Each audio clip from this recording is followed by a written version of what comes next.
हे dear student, स्वागत करता हूं आप सबका एक बार फिर से बिहार बोर्ड के number 1 channel Bihar board study पे। जी दोस्तों, यानी जैसे कि आप लोगों का एग्जाम 1 फरवरी से होना है, तो डियर स्टूडेंट काफी बच्चों का जो है यानी डिमांड था कि सर हम लोग का यानी पॉलिटिकल साइंस का लगभग तैयारी हो गया है और आप जो है यानी कुछ गैस यानी प्रश्न जो हम लोग का यानी प्रोवाइड करवाइए।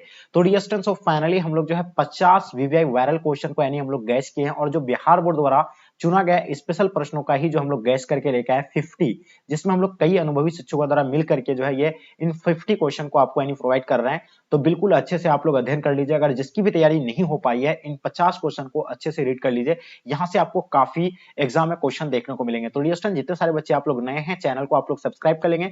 जो दिन जितने दिन भी आपका यानी बचा हुआ एग्जाम का, इस चैनल के माध्यम से आपका यानी संपूर्ण तैयारी करवा जाएगा। बस आपको मेहनत करना है, ठीक है। आपके पास बहुत ही समय कम है। तो डियर स्टूडेंट, चलेगा इसको शुरू करते हैं। आपके स्क्रीन पर फर्स्ट क्वेश्चन आ गया, जैसे आप देख पा रहे हैं। पर्यावरण की सुरक्षा के लिए सबसे पहला अंतरराष्ट्रीय सम्मेलन यानी कहां हुआ था? तो बताइए। देखिए, पर्यावरण की सुरक्षा के लिए सबसे पहले अंतरराष्ट्रीय सम्मेलन डियर स्टूडेंट आपको पता है स्टॉकहोम में हुआ था। कब हुआ था? 1972 को हुआ था। और ये स्टॉकहोम यानी पता है स्वीडन को, स्वीडन में हुआ था। कहां पे? स्वीडन में 1972 को। ठीक है, चलिए नेक्स्ट क्वेश्चन की ओर चलते हैं। क्वेश्चन नंबर दूसरा क्या कहलाता है कि सांझी त्रासदी का सूत्र यानी किसने दिया था? जल्दी बताइए। सांझी त्रासदी का सूत्र जो है किसने दिया था? इंदिरा गांधी ने दिया था, गैरी हार्डिंग ने दिया था, या यानी क्या हो जाएगा, बुटलैंड ने दिया था, या बीवी घाली दिए थे? तो बताइए सांझी त्रासदी का, जल्दी फटाफट आप लोग कमेंट करके बताइए इसका आंसर क्या हो जाएगा। ठीक है, हाँ जल्दी बताएंगे, बताइए क्या होगा इसका आंसर। चलिए बिल्कुल, देखिए सांझी त्रासदी का हम देखिए ये जो दिया था यानी गैरिट हार्डी ने दिया था। तो इसका आंसर आपका यानी बिल्कुल भी परफेक्ट आंसर हो जाएंगे। चलिए क्वेश्चन नंबर आपके स्क्रीन पे तीसरा नंबर क्वेश्चन, मेधा पाटकर का नाम किस आंदोलन से जुड़ा हुआ है? तो ये आप लोग को पता होगा, मेधा पाटकर का नाम जो है किससे, यानी चिपको आंदोलन से भी नहीं, बिल्कुल भी नहीं। टेरी बांध इससे भी नहीं, ठीक है। भूदान आंदोलन यानी नर्मदा बचाओ आंदोलन से जो है इसकी नाम यानी जुड़ा हुआ है। तो इसका आंसर आपका बिल्कुल डी राइट आंसर हो जाएंगे। क्वेश्चन नंबर 4 देखिएगा, किस कमेटी की रिपोर्ट पर भारत सरकार ने पर्यावरण विभाग स्थापित किया था? तो बताइए किस कमेटी की रिपोर्ट से? तो ये तिवारी कमेटी के रिपोर्ट से जो है मतलब क्या यानी पर्यावरण यानी विभाग स्थापित किया गया था। चलिए क्वेश्चन नंबर आपके स्क्रीन पे 5 नंबर क्वेश्चन, ठीक है, काफी इंपॉर्टेंट क्वेश्चन है आपके एग्जाम के लिए। तो बताइए क्या होगा, पर्यावरण और विकास पर विश्व आयोग की रिपोर्ट का क्या शीर्षक है? तो बताइए पर्यावरण विकास पर विश्व आयोग की क्या मतलब का क्या शीर्षक है? तो इसमें जो है यानी हमारा साझी भविष्य, यानी बिल्कुल इसका आंसर आपका परफेक्ट आंसर हो जाएंगे। ठीक है, नेक्स्ट क्वेश्चन की ओर चलते हैं। क्वेश्चन नंबर 6 यानी भौतिक समानता का अर्थ बताइए। देखिए भौतिक भौतिक समानता का जो अर्थ होगा सामाजिक समानता होगा। क्या हो जाएगा यानी, या वितरणात्मक समानता होगा, या यानी सामाजिक समानता होगा। तो डियर स्टूडेंट आप लोग को डेफिनेटली पता होगा, यानी क्या सामाजिक होना चाहिए या आपका यानी वितरणात्मक होंगे? ये कमेंट करके थोड़ा बताइए। इसमें थोड़ा मैं कंफ्यूज लग रहा था, इन दोनों में से ही कोई आंसर होगा इसका। चलिए क्वेश्चन आपके स्क्रीन पे क्वेश्चन नंबर 7 देखिएगा, किस सिद्धांत के अनुसार वर्ग विहीन समाज में ही न्याय उपलब्ध हो सकता है? तो बताइए ये किस सिद्धांत के अनुसार वर्गहीन समाज में ही जो है न्याय उपलब्ध हो सकता है? तो जो होगा मार्क्सवादी, यानी बिल्कुल इसका आंसर आपका परफेक्ट आंसर हो जाएंगे। क्वेश्चन नंबर 6 8 देखिएगा, परंपरागत ऊर्जा मतलब सुरक्षा नीति के कौन सा यानी कौन से तत्व है? देखिए परंपरागत सुरक्षा नीति के कौन से तत्व है? तो ये जो होगा आपका यानी क्या होगा, शक्ति संतुलन, उसका गठबंधन की राजनीति, उसके बाद क्या हो जाएगा सामूहिक सुरक्षा, यानी इनमें से सभी बिल्कुल इसका आंसर आपका परफेक्ट आंसर हो जाएंगे। क्वेश्चन नंबर 9 देखिएगा, वैश्विक ताप वृद्धि की किस सुरक्षा का मामला है? देखिए वैश्विक ताप जो है ये सामूहिक सुरक्षा का मामला है। ये सामूहिक यानी पूरा वैश्विक कि ये जो है कम करेंगे कौन? यानी सामूहिक सुरक्षा यानी परिषद करेंगे इस पे काम। ठीक है, क्वेश्चन नंबर आपके स्क्रीन पे क्वेश्चन नंबर 10 देखेंगे, सीटीबीटी टी प्रस्ताव संयुक्त राष्ट्र संघ द्वारा यानी कब स्वीकार किया गया? तो बताइए ये कब स्वीकार किया गया था? 1995 में, 1996, 1997, 1998 में? तो बिल्कुल आपको डेफिनेटली पता होना चाहिए 1996 बिल्कुल एब्सोल्युटली राइट आंसर हो जाएंगे। चलिए क्वेश्चन नंबर 11 आपके स्क्रीन पे, संयुक्त राष्ट्र ने सीटीबीटी प्रस्ताव कब यानी स्वीकार किया? संयुक्त राष्ट्र ने सीटीबीटी प्रस्ताव जो है ये 1996 को ही ये किया गया था। ठीक है, वही सेम क्वेश्चन है ये आपका। नेक्स्ट क्वेश्चन की ओर चलते हैं। क्वेश्चन नंबर आपके स्क्रीन पे 12 नंबर क्वेश्चन, निम्न में से कौन सा यानी संयुक्त राष्ट्र संघ का अंग नहीं है? तो बताइए इनमें से कौन सा अंग नहीं है? तो आपको पता है महासभा जो है संयुक्त राष्ट्र संघ का अंग है, सुरक्षा परिषद भी है, अंतरराष्ट्रीय न्यायालय। तो 6 प्रमुख अंग है संयुक्त राष्ट्र संघ का। आपको पता है सबसे प्रमुख जो है यानी महासभा, ये भी आप लोगों को पता होगा। तो इसका यूनिसेफ जो है यानी बच्चों के लिए, ये बिल्कुल ये नहीं है। तो इसका आंसर आपका डी बिल्कुल राइट आंसर हो जाएंगे, क्योंकि आपसे कह रहा है कि नहीं है पूछा गया है। ठीक है, चलिए क्वेश्चन नंबर आपके स्क्रीन पे 30 नंबर क्वेश्चन, किस विचारक ने युद्ध को यानी क्रूर अनिवार्यता कहा है? तो ये जो है किसने? तो बिल्कुल यानी मतलब क्या हो जाएगा, यानी मैकियावली, यानी बिल्कुल इसका आंसर आपका ए बिल्कुल एब्सोल्युटली राइट आंसर हो जाएंगे। चलिए नेक्स्ट क्वेश्चन की ओर चलते हैं। क्वेश्चन नंबर 14 आपके स्क्रीन पे, किसने कहा कि शांति कायरो का सपना है? तो बताइए ये शांति जो है मुसेलिनो ने कहा था, ये शांति जो है यानी कायरो का सपना होता है। ठीक है, नेक्स्ट क्वेश्चन देखेंगे 50 नंबर क्वेश्चन, अंतरराष्ट्रीय शांति व सुरक्षा बनाए रखने हेतु 1920 में यानी किस संगठन की स्थापना हुआ था? देखिए 1920 में जो है आपको डेफिनेटली पता है राष्ट्र संघ का यानी स्थापना हुआ था, तो इसका आंसर आपका बी बिल्कुल परफेक्ट आंसर हो जाएंगे। क्वेश्चन नंबर 16 देखेंगे, संयुक्त राष्ट्र संघ का वर्तमान महासचिव कौन है? तो कमेंट करके जरूर बताइए अभी संयुक्त राष्ट्र संघ का वर्तमान महासचिव जो यानी कौन है? तो उस टाइम जो थे यानी एंटोनियो गुटेरस था, लेकिन अभी वर्तमान में कौन है ये आप लोगों को बताना है। चलिए नेक्स्ट क्वेश्चन की ओर चलते हैं। 70 नंबर क्वेश्चन, संयुक्त राष्ट्र संघ की स्थापना यानी कब हुआ था? तो देखिए संयुक्त राष्ट्र संघ का स्थापना आप लोगों को पता है कि 1945 को हुआ था, तो इसका आंसर आपका 1945 बिल्कुल राइट आंसर हो जाएंगे। क्वेश्चन नंबर 18 देखेंगे, मानवाधिकार परिषद की स्थापना कब हुआ था? देखिए मानवाधिकार दिवस जो है कब मनाया जाता है? तो 10 दिसंबर को जो है मनाए जाते हैं।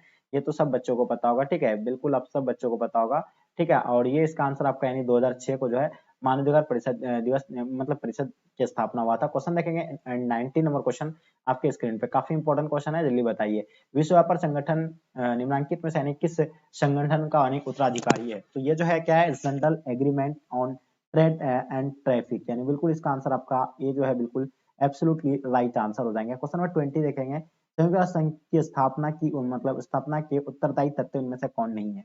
तो इनमें से आपको बताना है कौन सा नहीं है। तो देखिए आपका यानी क्या होगा, चेंजुस समझौता, यानी बिल्कुल इसका आंसर आपका परफेक्ट आंसर हो जाएंगे। क्वेश्चन नंबर 21 देखेंगे, निम्नलिखित में से यानी कौन सार्क का सदस्य नहीं है? सार्क का स्थापना 1985 को हुआ था, ये तो आप लोगों को पता है, जिसमें 7 देश थे, बाद में अफगानिस्तान बाद में ऐड हो गया था, कुल मिलाकर के अभी कितना है यानी 8 है। तो इसमें जो कौन सा सदस्य नहीं है? इंडोनेशिया इसका सदस्य नहीं है, तो इसका आंसर आपका इंडोनेशिया बिल्कुल परफेक्ट आंसर हो जाएंगे। क्वेश्चन नंबर 22 देखिएगा, भारत परमाणु अप्रसर संधि पर कब हस्ताक्षर क्यों नहीं करता है? यानी भारत परमाणु अप्रसर संधि पर हस्ताक्षर क्यों नहीं करता है? तो आपको पता है वह इसे भेदभाव पूर्ण यानी मानता है, तो इसका आंसर आपका बिल्कुल ख जो है एब्सोल्युटली राइट आंसर हो जाएंगे। क्वेश्चन नंबर 23 देखिएगा, चीन ने विदेश व्यापार हेतु खुले द्वार की नीति कब अपनाई? तो देखिए ये जो 1978 को अपनाया था, तो इसका आंसर आपका ए बिल्कुल एब्सोल्युटली राइट आंसर हो जाएंगे। चलिए क्वेश्चन नंबर 24 आपके स्क्रीन पे, दक्षेस का मुख्यालय कहाँ है?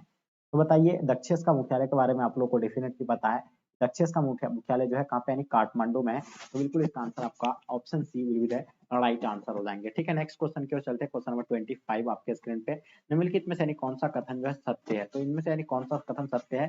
तो आप लोग को पता है कि 1985 में जो है सार्क का स्थापना हुआ था यानी दक्षेस का, तो इसका आंसर आपका सी बिल्कुल परफेक्ट आंसर हो जाएंगे। क्वेश्चन नंबर 26 देखेंगे, निम्नलिखित में से यानी कौन सा देश सार्क का सदस्य नहीं है? तो कौन सा देश जो है सार्क का सदस्य नहीं है? तो म्यांमार जो है यानी सार्क का सदस्य नहीं है, यानी ऑप्शन आपका सी बिल्कुल एब्सोल्युटली राइट आंसर हो जाएंगे। क्वेश्चन नंबर 27, सार्क का संगठन कब हुआ था? तो डेफिनेटली आपको पता है सार्क का स्थापना जो है 1985 को हुआ था, तो इसका आंसर आपका ए बिल्कुल एब्सोल्युटली राइट आंसर हो जाएंगे। चलिए क्वेश्चन नंबर 28 देखिएगा आपके स्क्रीन पे, क्या कहलाता है उल्फा एक आतंकवादी संगठन है? देखिए उल्फा एक आतंकवादी संगठन है, ये तो आपको पता है कहाँ का यानी भारत का यानी, ठीक है। श्रीलंका का क्या है, लिप्टी था, पाकिस्तान का तो हिफ्जुल मुजाहिदीन वगैरह सारा तो आप जानते सकते हैं, ठीक है। तो इसका आंसर आपका सी बिल्कुल एब्सोल्युटली राइट आंसर हो जाएंगे। चलिए क्वेश्चन नंबर 29 देखिएगा, निम्न में से कौन सा देश सार्क का सदस्य नहीं है? तो अभी आपको जस्ट बताया जापान भी जो है सार्क का सदस्य नहीं है, ठीक है, तो इसका आंसर आपका जापान बिल्कुल राइट आंसर हो जाएंगे। 30 नंबर क्वेश्चन, भारत और पाकिस्तान के मध्य ताशकंद समझौता कब हुआ था? तो बिल्कुल ताशकंद समझौता 1966 को हुआ था, फिर 1972 को भी जो है भारत और पाकिस्तान के बीच हुआ था, इसको क्या बोलते हैं क्या यानी शिमला समझौता, ठीक है। तो ये भी आपको याद रखना 1972 को हुआ था शिमला समझौता, ताशकंद समझौता 1966 को, ठीक है। नेक्स्ट क्वेश्चन की ओर चलते हैं। Question number 31, Bharatiya Janata party किस पार्टी का नया नाम है? तो देखिए भारतीय जनसंघ का ही नाम जो है भारतीय जनता पार्टी है, तो इसका आंसर आपका ए बिल्कुल एब्सोल्युटली राइट आंसर हो जाएंगे। क्वेश्चन नंबर 32 देखेंगे, भारत में गठबंधन की सरकार के पहले प्रधानमंत्री यानी कौन थे? देखिए भारत में गठबंधन की सरकार के पहले प्रधानमंत्री थे अटल बिहारी वाजपेयी थे। कौन थे? अटल बिहारी वाजपेयी थे, जब 1998 शायद 1998 को यानी 1999 को बनी थी सरकार, ठीक है। क्वेश्चन नंबर आपके स्क्रीन पे 33, प्रधानमंत्री श्री नरेंद्र मोदी किस दल के हैं? तो बताइए प्रधानमंत्री श्री नरेंद्र मोदी जो है किस दल के हैं? तो आपको पता है भारतीय जनता पार्टी का यानी बीजेपी का जो है कौन है, यानी आपको पता है नरेंद्र मोदी, तो इसका आंसर आपका यानी Bharatiya Janata party right answer हो जाएंगे। चलिए क्वेश्चन नंबर 34 आपके स्क्रीन पे, दिल्ली के मुख्यमंत्री श्री केजरीवाल किस दल के हैं? तो देखिए श्री अरविंद केजरीवाल जी जो है यानी कौन, आम आदमी पार्टी के हैं, तो ये तो आप लोग को पता ही आम आदमी पार्टी के हैं, ठीक है। चलिए नेक्स्ट क्वेश्चन की ओर चलते हैं। Question number 35, Janata Party Jan Sangh Congress for Democracy और गठबंधन संगठन और कांग्रेस अप्रैल 1977 में मिलकर कौन सा पार्टी बना था? तो ये जो बने थे यानी कौन, जनता पार्टी बने थे 1977 को, आपको पता है 1977 को जो है जनता पार्टी का स्थापना हुआ था। चलिए आगे देखेंगे आपके स्क्रीन पे, क्वेश्चन नंबर 36, यानी तेलुगु देशम किस राज्य का क्षेत्रीय दल है? तो बताइए तेलुगु देशम जो है किस राज्य का क्षेत्रीय दल है? तो ये जो है मतलब आपका आंसर क्या हो जाएगा, आंध्र प्रदेश, बिल्कुल इसका आंसर राइट आंसर हो जाएंगे। चलिए क्वेश्चन नंबर आपके स्क्रीन पे 37 नंबर क्वेश्चन, 1988 में स्थापित जनता दल का संस्थापक किसे माना जाता है? देखिए 1988 में स्थापित जनता दल के संस्थापक वीपी सिंह होगा, तो इसका आंसर आपका वीपी सिंह बिल्कुल परफेक्ट आंसर हो जाएंगे। Question number 38, Bharatiya Janata party को किस पार्टी का पूर्ण जन्म कहा जाता है? तो बिल्कुल भारतीय जनसंघ का ही जो है पूर्ण जन्म कहा जाता है, यानी पहले इसका नाम भारतीय जनसंघ था, ठीक है। चलिए क्वेश्चन नंबर आपके स्क्रीन पे 39, भारतीय राजनीतिक दलीय व्यवस्था को किस श्रेणी में रखा गया है? तो भारतीय राजनीतिक दलीय व्यवस्था को जो है किस श्रेणी में रखा जाएगा? तो बिल्कुल आपको पता है बहुदलीय व्यवस्था को इसमें रखा गया है, इसको तो बहुदलीय व्यवस्था, बिल्कुल इसका आंसर आपका एब्सोल्युटली राइट आंसर हो जाएंगे। क्वेश्चन नंबर 40 आपके स्क्रीन पे, 2004 में बने संयुक्त प्रगतिवादी गठबंधन में निम्नलिखित में से यानी कौन दल शामिल नहीं है?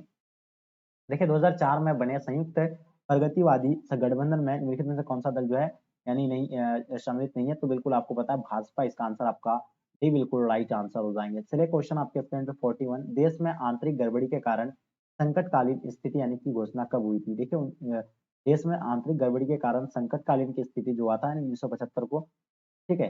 तो आपको पता है 1975 को जब क्या लागू किया गया था, ये तो आप लोगों को पता ही होगा कि यानी जो है मतलब हाँ, आंतरिक यानी आपातकाल यानी कब लागू किया गया था? 1975 को ही लागू किया गया था। क्वेश्चन देखेंगे 42, भारत के वर्तमान राष्ट्रपति का नाम क्या है? तो बिल्कुल आपको पता है रामनाथ कोविंद होगा, मनमोहन सिंह होगा, सोनिया गांधी तो नहीं, बिल्कुल अभी जो है मतलब आपको पता है रामनाथ कोविंद थे, लेकिन अभी जो है हाल ही में एक नया बना है राष्ट्रपति, आपको पता होगा द्रौपदी मुर्मू, आपको पता है ये जो है असम के हैं, ठीक है। तो इसका आंसर आपका डी बिल्कुल राइट आंसर हो जाएंगे, ठीक है। नेक्स्ट क्वेश्चन की ओर चलते हैं, क्वेश्चन नंबर 43 क्या कहलाता है कि 1948 में संयुक्त राष्ट्र संघ ने यानी कौन सी घोषणा अपनाई है? तो देखिए 1948 में संयुक्त राष्ट्र संघ ने कौन सी घोषणा अपनाई है? तो बिल्कुल आप लोगों को आपका आंसर जो है क्या हो जाएगा? बिल्कुल मानव अधिकारों की यानी सार्वभौम घोषणा, यानी बिल्कुल इसका आंसर आपका एब्सोल्युटली राइट आंसर हो जाएंगे। चलिए नेक्स्ट क्वेश्चन की ओर चलते हैं, क्वेश्चन नंबर 44, सर्वोच्च न्यायालय ने किस महत्वपूर्ण न्याय में कहा कि कोई भी यानी संवैधानिक संशोधन द्वारा हमारे मौलिक अधिकारों में कोई कटौती नहीं की जा सकती है? तो ये जो होगा आपका यानी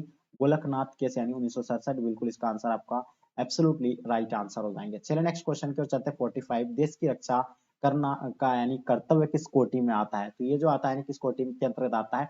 तो ये मौलिक कर्तव्य के अंतर्गत आता है, देश का सेवा करना, ठीक है। नेक्स्ट क्वेश्चन की ओर चलते हैं 46, राज्यों के शासन में किसे केंद्र का यानी अभिकर्ता कहा जाता है? तो बिल्कुल आप सबको पता होगा ये राज्यपाल को कहा जाता है, तो इसका आंसर आपका राज्यपाल राइट आंसर हो जाएंगे, ठीक है। नेक्स्ट क्वेश्चन की ओर चलते हैं, क्वेश्चन नंबर 47, भारतीय संविधान का कौन सा अनुच्छेद निर्वाचन का यानी प्रावधान करता है? तो निर्वाचन का जो प्रावधान करते हैं वो अनुच्छेद 324 करते हैं, तो बिल्कुल इसका आंसर आपका अनुच्छेद 324 बिल्कुल राइट आंसर हो जाएंगे। 48 देखेंगे, भारत के संविधान में कितने मौलिक कर्तव्य का यानी प्रावधान किया गया है? तो बिल्कुल आपको डेफिनेटली पता होगा 11 यानी, तो इसका आंसर आपका डी बिल्कुल एब्सोल्युटली राइट आंसर हो जाएंगे, ठीक है। चलिए नेक्स्ट क्वेश्चन की ओर चलते हैं 49, राज्य के संवैधानिक प्रमुख कौन होते हैं? देखिए राज्य के संवैधानिक प्रमुख जो होते हैं कौन होते हैं? राज्यपाल होते हैं, मुख्यमंत्री होते हैं, विधानसभा अध्यक्ष होते हैं, मुख्य न्यायाधीश होते हैं। चलिए फटाफट आप लोग लाइक कर देंगे जो बच्चे अभी तक लाइक नहीं किए, और साथ में आप लोग शेयर वगैरह भी कर देंगे अपने दोस्तों को। तो बता दें आपको जो है यानी क्या होगा, राज्य के संवैधानिक प्रमुख कौन होते हैं?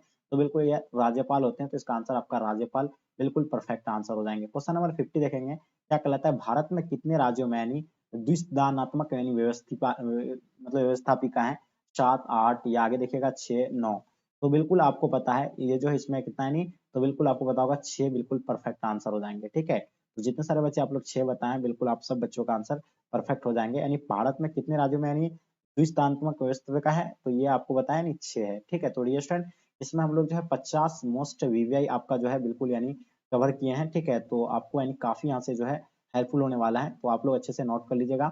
और जो भी आप लोग का क्वेश्चन में डाउट है तो आप कमेंट करके जरूर बताइएगा। तो चलेगा इस यहीं तक आज के क्लास को एंड करते हैं, जब तक के लिए जय हिंद जय भारत।